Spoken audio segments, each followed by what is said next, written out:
Hello everyone, welcome to my channel. So today we are going to study about social stratification. Okay,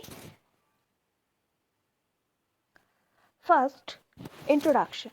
What is social stratifications? Social and stratification is a system by which a society rank a categories of people in a hierarchy.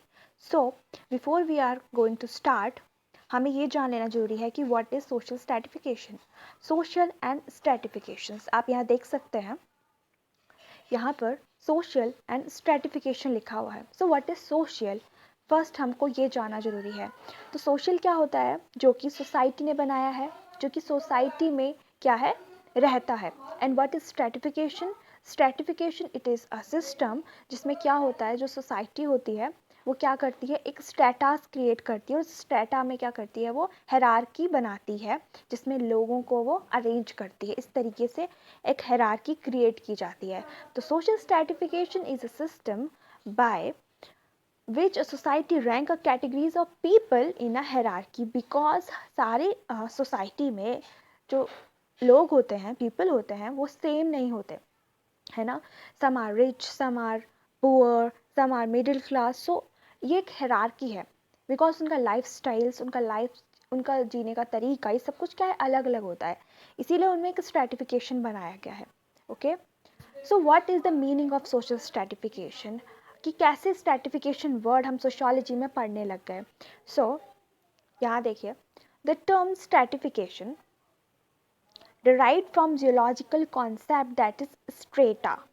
ठीक है, ये एक strata से आया था निकल कर, stratification concept. और जो ये स्ट्रेटा पर्टिकुलर वर्ड है, ये जो हम ज्योग्राफी में पढ़ते हैं, जियोलॉजिकल एक कॉन्सेप्ट है जिसका मतलब क्या होता है, रॉक लेयर्स. इसका मतलब होता है रॉक लेयर्स. स्ट्रेटा मतलब क्या होता है, एक तरीके के रॉक लेयर्स. मान लीजिए जैसे कि ये एक, आपने देखा होगा, मान लीजिए एक आप सॉइल का टुकड़ा लीजिए, तो उसमें आप देखते होंगे कि ना, उसमें ना अगर आप बाहर निकालेंगे उसका एक पीस, तो उसमें कुछ आपको लेयर्स दिखाई देंगी इस तरीके से. सबसे ऊपर की लेयर्स अलग होगी, इससे बीच वाली अलग होगी, इससे नीचे वाली अलग होगी, नीचे वाली सबसे अलग होगी. इस तरीके जो हमें ये लेयर्स दिखाई देती है ना, ये क्यों होती है ये लेयर्स? बिकॉज ऑफ उसमें क्या है, जो उसका बनने का तरीका है वो अलग अलग है. उसमें कई तरीके की अलग अलग चीज़ें पाई जाती हैं. सेम हम उसको अपनी सोसाइटी में लाते हैं तो हम देखते हैं कि जब हम एक तरीके से स्ट्रैटा क्रिएट करते हैं, मान लीजिए हमने एक ट्राइंगल शेप लिया, तो हम देखेंगे जो इसके पीक पर है तो वो लोग अलग होंगे, और जो इसके बेस पे है वो लोग अलग होंगे. बेस पे सबसे ज़्यादा पॉपुलेशन वाले लोग होंगे, लाइक आप मान लीजिए जो लोअर कास्ट के लोग हैं, या फिर वो ज़्यादातर क्या होंगे, जो कि बिलो कैटेगरी में आते हैं, वो सबसे नीचे होंगे. बिकॉज उनका क्या है, जो उनका स्ट्रेटा है वो सबसे डाउन है. देन उसके ऊपर वाले थोड़े वर्कर वाले लोग आएंगे जो काम करते हैं, उसके ऊपर वाले मिडिल क्लास वाले आएंगे, फिर अपर मिडिल क्लास, और फिर उसके बाद अपर क्लास. इस तरीके से ये एक स्ट्रैटिफिकेशन क्रिएट हो जाता है. ठीक है, so it is the way of people are ranked and ordered in society. Okay, stratification is a trait of society. It is universal but variable. जैसे यहाँ लिखा है कि जो स्ट्रेटिफिकेशन होता है वो क्या होता है, it is a trait of a society, और ये यूनिवर्सल है. बिकॉज ये ऐसा ही नहीं है कि हम बोलेंगे सिर्फ इंडिया में है, ये पूरे आपको वर्ल्ड में दिखाई देगा किसी न किसी टाइप में. ठीक है, चलिए. एंड अब हम देखते हैं कि सम कैटेगरिस्टिक्स ऑफ सोशल स्ट्रैटिफिकेशन, इसके क्या क्या फीचर्स हैं. तो जो ये फीचर्स हैं, ये पर्टिकुलर फीचर्स दिए थे ट्यूमिन ने. किसने दिए थे? ट्यूमिन ने. ट्यूमिन एक सोशियोलॉजिस्ट है. बाय द ट्यूमिन के द्वारा ये दिए गए हैं. सो हम वन बाई वन देख लेते हैं. फर्स्ट उन्होंने बताया जो सोशल स्ट्रैटिफिकेशन का पहला कैरेक्टरिस्टिक होता है वो क्या होता है. कैरेक्टरिस्टिक जो पहला है वो ये है कि सोशल इन नेचर. जो सोशल स्ट्रैटिफिकेशन होता है वो क्या होता है, सोशल होता है नेचर में, बिकॉज वो हमारी सोसाइटी में प्रेजेंट है ना. एंड सेकेंड फीचर क्या होता है इसका, कि जो सोशल स्ट्रैटिफिकेशन है ये एंशियंट है, ये काफ़ी एंशियंट है. ये कुछ अभी अभी नहीं बना है कि हम बोलेंगे कि modern society I then stratification बना. ये बहुत ही प्रिमिटिव सोसाइटी से एग्जिस्ट करता है. थर्ड इसका है, इट इज़ यूनिवर्सल. जैसे मैंने अभी आपको बताया, जो पूरा हमारा वर्ल्ड है उस वर्ल्ड में चारों तरफ किसी ना किसी तरीके से ये स्ट्रैटिफिकेशन मौजूद है. ठीक है. And next is social stratification is a different form. से डिफरेंट डिफरेंट फॉर्म्स का होता है स्ट्रैटिफिकेशन. हम ये बोल सकते हैं कि मान लीजिए आप अलग अलग टाइम पीरियड की बात करें, मान लीजिए हम एंशियंट सोसाइटी की बात करते हैं, उसमें हम किस तरीके का स्ट्रेटिफिकेशन देखते थे, हम देखते थे जेंडर बेस पर, एज बेस पर, है ना। हम कैसे देखते थे कि पहले ऐसा बोला जाता था कि जो पैट्रियार्चल सिस्टम ज़्यादा चलता था कि जो बाहर काम करेगा मैन करेगा, घर में सिर्फ विमेंस काम करेंगी। तो इस तरीके का डिफरेंट डिफरेंट फॉर्म का हमें स्ट्रेटिफिकेशन देखने को मिलता है, और अब कुछ और तरह का स्ट्रेटिफिकेशन हमें देखने को मिलता है। बात आगे करते हैं हम अपने लास्ट फीचर की, दैट इज कंसेक्वेंशियल। इसका मतलब ये होता है कि जो हमारा सोसाइटी है उसमें इनइक्वालिटी है ना, इस इनइक्वालिटी को हम कैसे देख सकते हैं, by the life chances. According to Tumin हम लाइफ चांसेस, लाइफ स्टाइल के रूप में हम देख सकते हैं कि लोगों में किस तरीके इनइक्वालिटी है। मान लीजिए आप बहुत ही रिच पीपल हैं एंड बहुत ही पुअर पीपल है, तो जो पुअर पीपल होगा उनका लाइफ स्टाइल रिच पीपल से बिल्कुल अलग होगा। इसी तरीके से हम बोलते हैं ये एक स्ट्रेटिफिकेशन क्रिएट कर रहा है। तो ये कुछ कैरेक्टरिस्टिक्स थे जो कि सोशल स्ट्रेटिफिकेशन समझने में हेल्प करने वाले हैं। आगे हम देख लेते हैं some basis of social stratification. What are the basis जो सोशल स्ट्रेटिफिकेशन को क्रिएट कर रहे हैं, basis. So there are two bases of social stratification, that is first biological basis and second one is here that is socio-cultural basis। तो first जो हम biological basis पढ़ने वाले हैं उसमें जो हमारा पहला आता है वो आता है जेंडर। सो बायोलॉजिकल बेसिस में जेंडर हम किस तरीके से देख सकते हैं, मान लीजिए मैंने अभी आपको एक एग्जांपल दिया था कि मैन एंड वीमेन का, तो उस तरीके से जैसे एंशियंट सोसाइटी में या फिर अभी भी कई ऐसी सोसाइटीज़ हैं जहाँ पर ये बायोलॉजिकल बेसिस के थ्रू हमें सोशल स्ट्रेटिफिकेशन देखने के लिए मिलता है।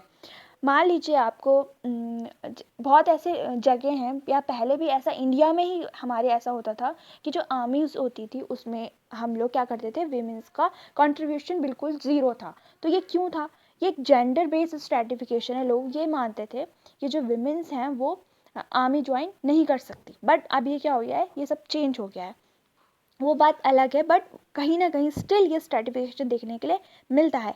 आगे हम देखते हैं on the basis of age. तो एज कैसे करेगी, मान लीजिए हमारे सोसाइटी में कुछ लेवल्स क्रिएट किए हैं जैसे एज के, जैसे सबसे पहले इन्फेंट होता है, आफ्टर एडोलेसेंस आता है, देन एडल्ट आता है, और लास्ट में क्या आता है जिसको हम क्या बोलते हैं, बिल्कुल एडल्ट के बाद आता है, मतलब हम लोग क्या हो जाते हैं जब बूढ़े हो जाते हैं उस टाइम का हमारा लेवल आता है। तो जो ये लेवल्स हैं, इन लेवल्स का अपना अपना काम है, सब सेम काम नहीं करते। तो उसी तरीके से ये स्ट्रेटिफिकेशन भी एज बेस पर क्रिएट हो जाता है। आगे बात आती है रेस की। रेस का सबसे अच्छा एग्जाम्पल है अमेरिका में। अमेरिका में लोग क्या करते हैं, वाइट एंड ब्लैक का क्या करते हैं, डिफरेंस करते हैं, स्ट्रेटिफिकेशन क्रिएट करते हैं कि पहले अमेरिका में ये होता था जो ब्लैक होगा वो क्या होगा, वहाँ का कभी प्रेसिडेंट नहीं बन सकता। तो ये क्या था, एक तरीके का स्ट्रेटिफिकेशन ही तो था। उन्होंने एक स्टेटा क्रिएट कर दिया कि भाई वो नहीं बन सकता, क्यों नहीं बन सकता ये बात अलग है, बट उन्होंने ये क्या कर दिया, पहले से वो चीज़ें क्रिएट कर दी हैं, बट अब वो क्या हो गया, ये सब चीज़ बदल चुकी हैं। आगे बात आती है बर्थ की। तो बर्थ में क्या होता है, जैसे कि कुछ लोगों को, जैसे हम बोले हमारे हिंदू वर्ण में 4 वर्णास हैं, है ना। कौन कौन से वर्णास हैं, सबसे पहले ब्राह्मण, क्षत्रिय, वैश्य एंड शूद्र। तो जो ब्राह्मण होंगे वो by birth he high strata में हैं, चाहे वो लोअर कास्ट, उनका जो लाइफस्टाइल है वो काफ़ी लो है, वो काफ़ी पुअर है, बट वो सोशल स्ट्रेटिफिकेशन में हाई क्लास में आएंगे। हाउ, बिकॉज वो by birth he high strata में आते हैं। समझ रहे हैं आप बात करते हैं हम फिजिकल एंड रैशनल स्किल की। तो जो व्यक्ति, जो पर्सन फिजिकली स्ट्रांग है, मेंटली स्ट्रांग है, उसका स्ट्रेटिफिकेशन अगर हम कंपेयर करें कि जो मेंटली एबल नहीं है उससे, तो वो हाई ही होगा। तो इस तरीके से ये कुछ बेसिस हैं। आगे हम बात करते हैं सोशल एंड कल्चरल बेसिस की। तो वो क्या होंगे, फर्स्ट है प्रॉपर्टी। प्रॉपर्टी के थ्रू भी सोशल स्ट्रेटिफिकेशन होता है। वो कैसे होता है ये हम देख लेते हैं। मान लीजिए अंबानी है एक तरफ, ठीक है, और एक तरफ है कोई एक वर्कर, तो उस अंबानी का स्ट्रेटिफिकेशन उस वर्कर के स्ट्रेटिफिकेशन से ऑफकोर्स ऊपर होगा, हाई होगा। तो ये प्रॉपर्टी ने क्या कर दिया, स्ट्रेटिफिकेशन क्रिएट कर दिया। आगे देखते हैं, हमारा नेक्स्ट है ऑक्यूपेशन। ऑक्यूपेशन कैसे क्रिएट करता है, मान लीजिए सोसाइटी में कोई लोग डॉक्टर्स होते हैं, कोई लोग इंजीनियर्स होते हैं, तो उनका स्ट्रेटिफिकेशन एक शॉपकीपर से, एक मान लीजिए आप एक वर्कर से सबसे क्या होगा, हाई होगा, बिकॉज ऑफ हिज ऑक्यूपेशन, है ना।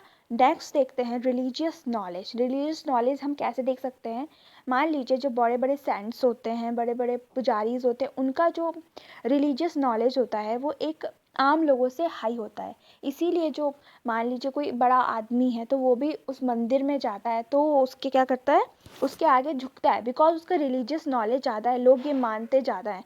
तो वहाँ पे भी एक स्ट्रेटिफिकेशन क्रिएट हो गया कि वहाँ वो हाई हो गया। नेक्स्ट है पॉलिटिकल पावर।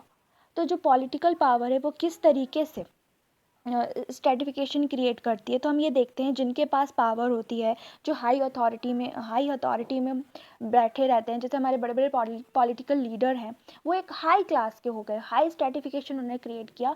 एंड जो जो लोअर क्लास के लोग हैं वो उनसे नीचे आते हैं, जो उनसे रूल्ड हो रहे हैं, है ना। एक होते हैं रूलिंग क्लास, एक होती है रूल्ड क्लास। तो उस तरीके से भी हमारा स्ट्रेटिफिकेशन यहाँ पर क्रिएट हो गया। तो ये थे कुछ बेसिस ऑफ सोशल स्ट्रेटिफिकेशन, जो कि हमें ये बताते हैं कि किस तरीके से सोसाइटी में इंडिविजुअल्स और ग्रुप में हायर और लोअर का हम क्या करते हैं, हायर और लोअर को एक हायरार्की क्रिएट करते हैं दो तरीके से, बायोलॉजिकल बेसिस पे and second one is socio cultural basis. So आज की वीडियो में इतना ही था। हमने सोशल स्ट्रेटिफिकेशन के बारे में पढ़ा कि ये होता क्या है, इसकी मीनिंग देखी, एंड इसके जो हमने कैरेक्टरिस्टिक्स देखे, एंड लास्ट में हमने इसके बेसिस देखे। सो आज की वीडियो में इतना ही था। अगर आपको ये वीडियो पसंद